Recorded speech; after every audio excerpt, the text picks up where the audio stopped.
राधे राधे। कैसे हो आप लोग? उम्मीद है अच्छे ही होंगे। तो स्वागत है आपका हमारे इस एक और नई वीडियो में। और अगर आपने अभी तक हमारे चैनल को सब्सक्राइब नहीं किया है तो प्लीज़ हमारे चैनल को सब्सक्राइब कर लीजिए और बेल आइकन को भी प्रेस कर लीजिए। आज हम ले करके आए हैं आप लोगों के लिए एक और नई कहानी, और बहुत ही शिक्षाप्रद कहानी है, बहुत ही ज्ञानवर्धक कहानी है। आप लोगों से हाथ जोड़कर निवेदन है कि आप लोग वीडियो को लास्ट तक अवश्य देखिए और कहानी को पूरा समझिए ध्यान से। और बहुत ही अच्छी कहानी है। ये कहानी है एक मूर्तिकार और एक मूर्तियों के पुजारियों की कहानी है। और मुझे उम्मीद है कि आप लोगों को इससे एक बहुत ही अच्छी शिक्षा मिलेगी। तो आप लोगों का समय ना बर्बाद करते हुए आइए शुरू करते हैं ये कहानी। और आप लोग कमेंट में ज़रूर बताइएगा कि आप लोगों को हमारी कहानी कैसी लगती है। और ये शुरू करते हैं कहानी को। एक बार की बात है, एक बहुत ही आलीशान, बहुत ही सुंदर भव्य मंदिर बना हुआ था। और उस मंदिर में माता रानी की, दुर्गा माता की बहुत ही सुंदर प्रतिमा स्थापित थी और बहुत बड़ी मूर्ति थी वो। और वहाँ पर उनकी सेवा में, माता रानी की सेवा में बहुत सारे पुजारी रहा करते थे उसी मंदिर में।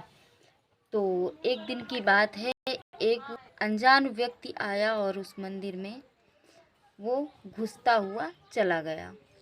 अभी वो मंदिर के अंदर नहीं गया था, मंदिर का प्रांगण भी बहुत बड़ा था। और मुख्य द्वार से उसने प्रवेश किया।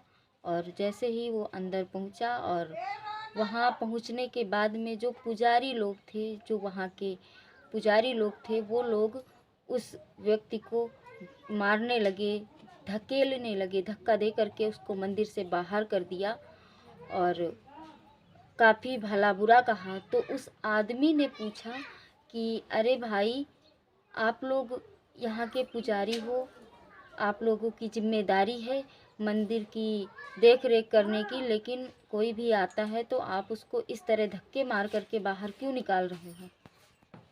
ये अधिकार आपको किसने दे दिया है? तो जो पुजारी थे वो कहने लगे कि पहले एक बार ध्यान से देखो कि तुम चप्पल पहन करके मंदिर के अंदर घुस आए थे। तुम्हें इतनी भी समझ नहीं है कि मंदिर के अंदर चप्पल पहनकर नहीं जाया जाता है। तुम्हें पता नहीं है वहाँ माता जी की भव्य मूर्ति है, इतनी सुंदर मूर्ति, और उनकी पूजा होती है, इतना बड़ा मंदिर है, और तुम चप्पल पहन करके घुस गए। तो उसने कहा कि खैर कोई बात नहीं है, ये तो मेरी गलती है कि मैं चप्पल पहनकर घुस गया हूँ, लेकिन आप लोग जिस मूर्ति की पूजा करते हो और जिसको बता रहे हो कि हाँ माता जी की बहुत बड़ी भव्य मूर्ति है, बहुत सुंदर मूर्ति है, वो मूर्ति जो है वो मैंने अपने इन्हीं हाथों से बनाई है। और वो मूर्ति इतनी बड़ी थी, उसको बनाने में मैं उसके ऊपर भी चढ़ा हूँ, मूर्ति के ऊपर चढ़ करके मैंने उसमें कलाकारी की है। और पता नहीं किस किस प्रकार से उसको बनाया है। आज तुम बता रहे हो नहाने धोने के बाद में मंदिर में आना चाहिए, चप्पल नहीं पहननी चाहिए। पहले ये सोचो कि वो मूर्ति बनी कैसे है। तो जो पुजारी लोग थे उन्होंने कहा ठीक है, तुमने मूर्ति बनाई है, लेकिन जब तुमने बनाई थी तो वो सिर्फ एक पत्थर की मूर्ति थी, और जब वो मूर्ति यहाँ मंदिर में आई, स्थापित की गई, तो हम लोगों ने उसमें मंत्रों द्वारा प्राण प्रतिष्ठा की है। और तब जब मूर्ति आई थी तो उसमें प्राण नहीं थे, आपने कैसे भी कुछ भी किया हो, लेकिन आज वो मंदिर में आने के बाद में मैंने उसमें प्राण प्रतिष्ठा कर दी है, और अब उस मूर्ति में प्राण पड़ चुके हैं। पहले वो निर्जीव थी और अब वो सजीव हो गई है, और उसमें भगवान का वास हो गया है, मैंने उसमें प्राण डाल दिए हैं। तो अब तुम ऐसा नहीं कर सकते और निकलो यहाँ से। और उसको बहुत भला बुरा कहा और धक्के मार करके उसको मंदिर से निकाल दिया। वो बेचारा चुपचाप वहाँ से चला गया।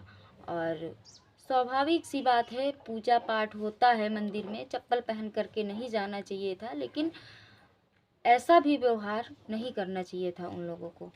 उसके थोड़े दिन बाद, 6 महीने बाद, वो एक रास्ते से गुजर रहा था तो देखा वहाँ पर काफ़ी भीड़ मची हुई थी, और सब लोग बहुत ज़ोर ज़ोर से रो रहे थे, चिल्ला रहे थे। उसने सोचा आखिर यहाँ पे इतनी भीड़ क्यों है और यहाँ के लोग इतना रो चिल्ला क्यों रहे हैं, क्या बात हो गई, मैं जा कर के देखता हूँ। वही मूर्तिकार जिसने मूर्ति बनाई थी वो गया और उसने देखा कि इतनी भीड़ है। तो उसने लोगों से पूछा कि भाई क्या बात है, क्या हो गया है यहाँ पे, इतनी भीड़ क्यों है और सब लोग रो क्यों रहे हैं। तो लोगों ने बताया कि ये जो सामने दुर्गा माता का मंदिर है, इस मंदिर के जो मुख्य पुजारी थे उनका बेटा आज इस दुनिया को छोड़ करके चला गया है, वो ख़त्म हो गया है, मर गया है, इसी वजह से सब लोग इतना रो रहे हैं। और उसने देखा मूर्तिकार ने कि वो पंडित जी बेतहाशा चिल्ला रहे थे, बहुत रो रहे थे। तो मूर्तिकार उन पंडित जी के पास पहुंचा और बोला, पंडित जी आप रो क्यों रहे हो। तो पंडित जी ने कहा, तुम्हें दिखाई नहीं देता, मेरा बेटा आज इस दुनिया को छोड़ करके चला गया है और मैं रोऊं ना। तो देखिए बड़ी अच्छी बात कही है उसने, मूर्तिकार ने, कि पंडित जी आप तो पत्थर में प्राण डाल देते हो, मूर्तियों में प्राण डाल देते हो, प्राण प्रतिष्ठा कर देते हो, तो ये तो आपका बेटा है और इसके लिए आप क्यों रो रहे हो, इसके शरीर में भी आप प्राण डाल दीजिए ताकि ये जिंदा हो जाए। आपको तो प्राण डालना आता है, आप तो मूर्तियों में जब इतनी कलाकारी कर लेते हो, तो ये तो एक इंसान है, इसके अंदर भी प्राण डाल दीजिए और ये जिंदा हो जाएगा, आपको रोने की क्या ज़रूरत है। उस वक्त पंडित जी को अपना गुरूर जो था वो टूटता हुआ नज़र आया और वो बहुत बिल्कुल विनम्र भाव से उसके हाथ जोड़ने लगे और कहने लगे कि भाई मुझे माफ़ कर दो, उस दिन मैंने आपका अपमान करके बहुत बड़ी गलती कर दी थी। वो बात मैं आसानी से भी समझा सकता था, लेकिन मुझे अपने पद पर घमंड था, गुरूर था और वो गुरूर मेरा आज टूट गया। वाकई अगर मैं प्राण डाल लेता तो आज मैं अपने बेटे के शरीर में प्राण नहीं डाल देता।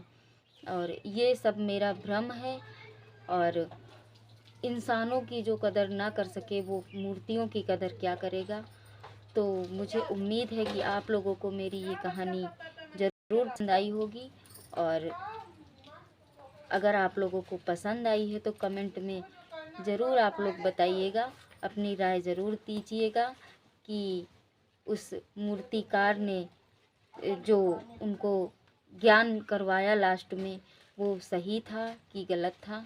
और मिलते हैं एक और नई कहानी के साथ, तब तक के लिए राधे राधे।